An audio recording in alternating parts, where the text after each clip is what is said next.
Alright, so now we're going to take it to the next level. Now, you've been panning for a while, you've got the knack of panning down, but you're noticing that it takes a long time to get all the dirt classified into your pan, and you want to do that faster. So that's our next step.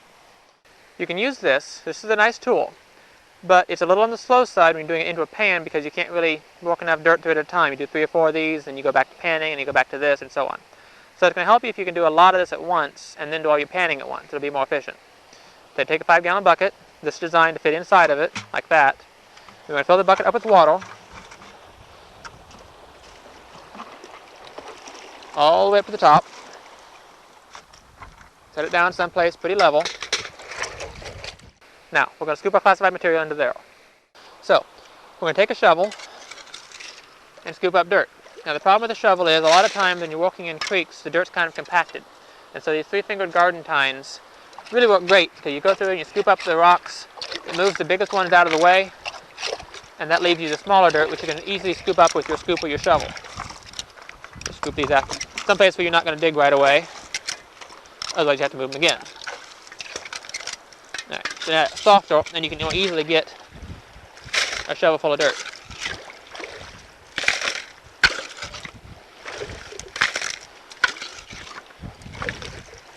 Now pick the biggest rocks out of here, rinse them off a little bit as you go.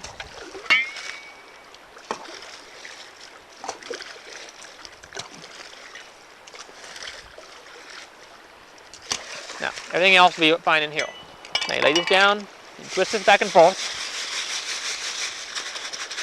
right on top of the bucket.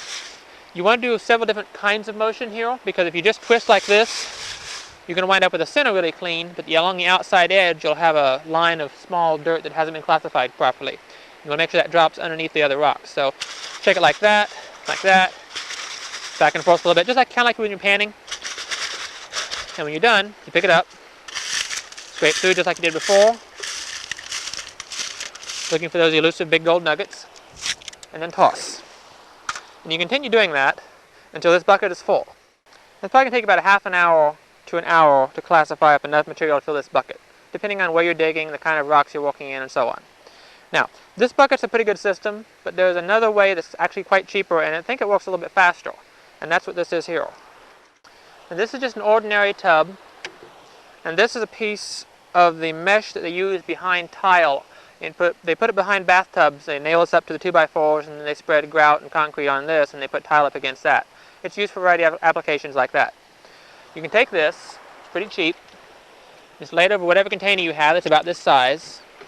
Watch the edges because they're kind of on the sharp side. And just bend it down on 2 sides, then crinkle the ends under, and then bend the top over.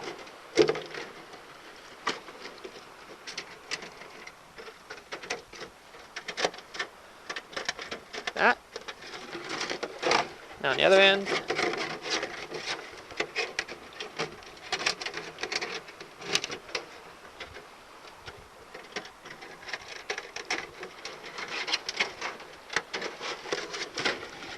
Alright, so the beauty of this is, for one thing, it doesn't cost $20 like that classifying screen does, and it's basically the same size. You fill it up with water, and you do the same thing with it. You scrape down here, put your materials on top, and this time you just scrape around with your hands because this sags enough into that tub so that the dirt can be washed off. And when you're done, rather than picking up the whole tub and throwing it, this time we just take it and we just scoop it off the edge.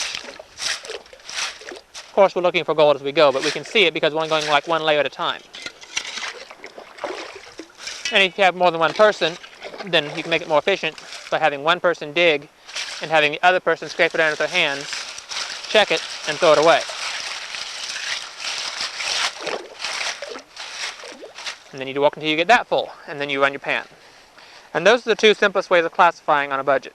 But there's another way that will allow you to process up a whole bunch more material. And once you've advanced to the stage where you can process up that material, we'll show you how to do it. First, you're going to run into a problem at this point that now you can classify material by the bucket load. But panning all that material out is going to take you hours, and you're going to be spending a lot more time panning than you'll be classifying. And so that means that the panning is your weakest link. And this whole process, for me, has been about improving the weakest link. It takes me the most time to pan, and I find a better way to process up the material. It takes me the most time to classify, I find a better way to classify. Keep working that out until eventually you have smaller and smaller improvements to make, and then you've got a pretty good system, and that's where I'm at now. So, you come to panning and you need something better. And that's where we come to a sluice. And that's what the next video is going to be about.